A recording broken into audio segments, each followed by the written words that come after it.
Do you think you are happy? It's not in success, money, or applause. It's in how you think, and no one understood that better than Marcus Aurelius. In the next few minutes, you'll learn 10 timeless Stoic truths that could quietly, powerfully change your life. 1. Happiness doesn't come from what you own, but who you are. Marcus Aurelius once wrote, "The mind needs nothing except what it creates itself." Happiness, then, is not a product, it's a power. But in today's world, that power has been turned into a commodity. We're told that joy is something we can purchase with a bigger house, a faster car, more likes, and the newest iPhone. But the Stoics knew better. They knew that everything external can be stripped away: wealth, reputation, even health. But one thing no one can take from you is your character. That's where you should invest: in courage, in compassion, in integrity. These aren't just virtues, they're your real wealth, untouchable, unbreakable, and eternal. Here's a question that might change your life. If you lost everything tomorrow, what would remain? If it's your integrity, you've lost nothing at all. This is more than philosophy. It's a survival strategy for the soul. Because when life burns your plans to the ground, who you are is the only fireproof foundation you have left. 2. Stop chasing approval. Start living authentically. Marcus Aurelius once warned, "No matter how well you live, there will always be someone rooting for your downfall." And he was right. We live in an age obsessed with perception, where a photo on social media is no longer just a memory. It's a silent competition. Who gets the most likes? Who looks the happiest? Who wins the crowd? But here's the truth. When you let others define your worth, you give them the power to destroy it. You become a prisoner of validation, checking your phone not for connection, but for permission to feel good enough. The Stoics teach a different path. Live by your values, not by applause. Real freedom isn't found in being accepted, it's found in being aligned with your inner compass. Even if that means disappointing others, it's better than abandoning yourself. Action principle. The authentic may be disliked, but the fake, they're always forgotten. So stop trying to please a world that's too distracted to truly see you. Because when you stop performing and start showing up as who you are, you don't just find peace, you find power. 3. Focus only on what you can control. Let go of the rest. Marcus Aurelius wrote, "Is the cucumber bitter? Then throw it away. Are there brambles in your path? Step around them. That's enough. Don't add to the problem." It sounds simple, but in practice, most of us do the opposite. We argue with reality. We replay insults. We agonize over things we have zero power to change. And that's where our suffering begins, not in what happens, but in our refusal to accept what is. The Stoics believed there are only two things truly under our control: our thoughts and our actions. Everything else, other people's opinions, the economy, the weather, fates outside our jurisdiction. So why waste your peace over what you cannot influence? This mindset is more than calming, it's transformational. You begin to respond rather than react. You stop blaming and start building. You learn to walk through chaos with clarity, not because life is easy, but because your mind is disciplined. Control what you can, release what you can't. That's not detachment, it's wisdom in motion. Because the more you narrow your focus, the more power you actually gain. 4. Turn your anger into action, not destruction. Marcus Aurelius observed, "How much more harmful are the consequences of anger than the causes of it?" Anger feels powerful, but left unchecked, it quickly turns from fire to wildfire, burning bridges, breaking trust, and leaving regret in its ashes.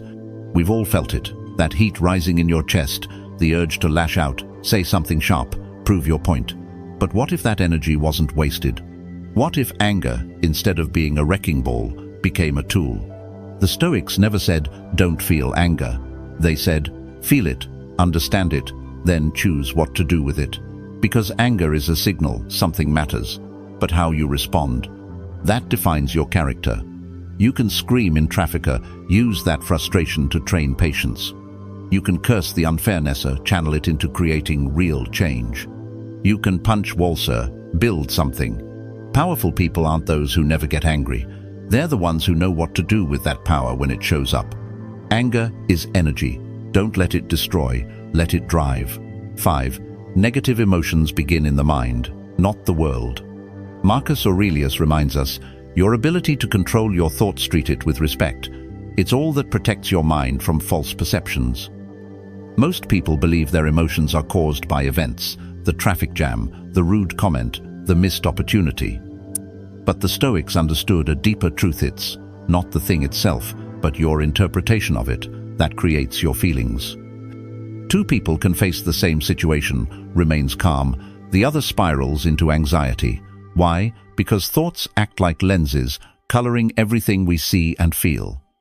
This isn't about denying sadness, fear, or frustration. It's about reclaiming your authorship.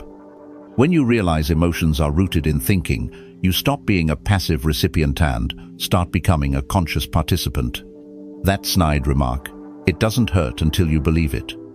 That failure, it doesn't break you unless you call it final.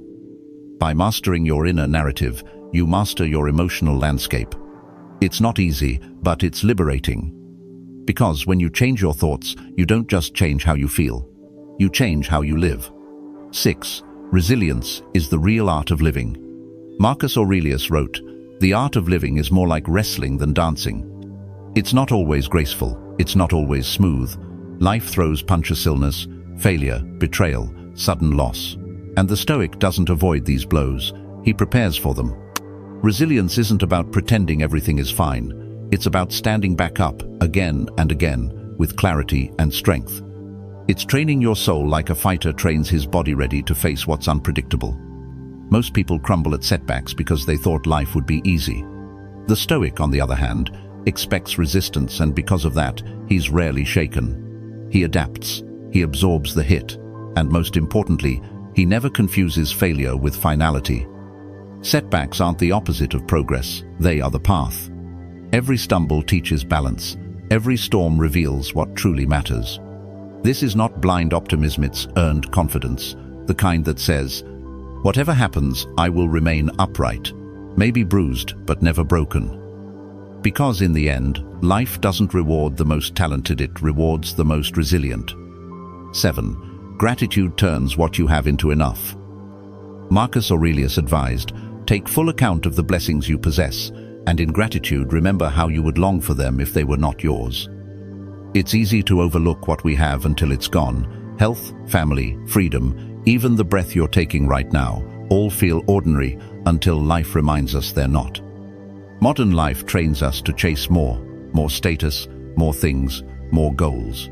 But the Stoics train the opposite muscle: to pause and see the value in what already exists. Not because they were naive, but because they understood. A mind that cannot appreciate what it has will never be satisfied by what it gets. Gratitude isn't about pretending everything is perfect. It's about anchoring yourself in what's real and good, right here, right now. Instead of starting your day thinking about what's missing, ask, what would I desperately wish for if I no longer had it? That warm meal, that loved one, that quiet moment. You already have more than you think. And when you begin to see the ordinary as miraculous, life starts to feel full even without adding anything new. 8. Tolerance means refusing to judge. Marcus Aurelius once said, "Human beings are made for one another. Either instruct them or put up with them." It's a powerful reminder that we weren't born to fix or control others, but to live alongside them, imperfect as they are. Stoicism doesn't demand that we change people. It asks us to let go of the unrealistic expectations we place on them. That rude coworker, that selfish friend, that lazy neighbor, they're not necessarily evil. More often they're just unaware, unskilled, or stuck in their own suffering. And here's the Stoic twist. They don't actually hurt you. Your frustration, your disappointment, your resentment, it all comes from one thing: expecting them to be different. This isn't weakness, it's wisdom. Because once you stop trying to edit the world, you can finally start managing your reactions to it. Instead of thinking, why are they like this? Ask, why do I need them to be otherwise? Tolerance doesn't mean approving bad behavior. It means understanding that your peace is too valuable to be sacrificed on the altar of someone else's flaws. Control yourself, not the world, and you'll find yourself unshaken, no matter who walks into the room. 9. Peace comes from within, not from the world. Marcus Aurelius wrote, "Today I escaped anxiety," or no, I discarded it, because it was within my own perceptions, not outside. What a liberating truth. Peace is not delivered by the world, it's created by the mind. You don't need a silent retreat in Bali. You don't need to log off social media for 30 days. You just need to train your attention and choose your thoughts. Because every feeling, joy, fear, resentment, hope begins and ends in the space between your ears. The outside world is noisy, unpredictable, often unfair, but your internal world, that's your domain, that's your kingdom. The Stoics teach us that no one and nothing can truly disturb us unless we give them permission. It's not the world that unsettles us, it's our interpretation of the world. Practice this. The next time anxiety creeps in, stop. Write down the thought you're believing, then ask yourself, is this absolutely true? You'll be surprised how often the answer is no. Peace doesn't arrive with perfect circumstances. It arrives when we stop letting imperfect ones control our mind. 10. Happiness begins when you remember you're going to die. Marcus Aurelius offered a sobering but powerful reminder. Do not act as if you were going to live 10,000 years. Death hangs over you. While you live, while it is in your power, be good. Most people waste their lives in small increments. I'll start tomorrow. But every day you postpone your dreams, your truth, your full presence, is a day you will never get back. The Stoics weren't morbid, they were awake. They believed that remembering your mortality doesn't lead to despair, it leads to clarity, urgency, purpose. When you live with the awareness that time is limited, you stop waiting for the perfect moment. You stop tolerating what drains you. You stop postponing what matters most. You speak the words you've been holding back. You chase the thing you fear but long for. You begin. Reflection practice. Each night before bed, ask yourself, if today were my last, did I live it well? Let that question shape your tomorrow. Because happiness doesn't begin someday. It begins the moment you realize you don't have forever. Marcus Aurelius lived nearly 2,000 years ago, yet his words still whisper to us like timeless truths. Happiness isn't something you chase out there, it's something you cultivate in here, through how you think, how you act, and how you face yourself when no one's watching. If you're ready to pursue happiness the Stoic way, start by mastering your thoughts and honoring each breath like a gift. What part of Marcus's wisdom spoke to you most? Let us know in the comments. If this resonated with you, give it a like. And don't forget to subscribe. We're building a calmer, stronger mind, one lesson at a time.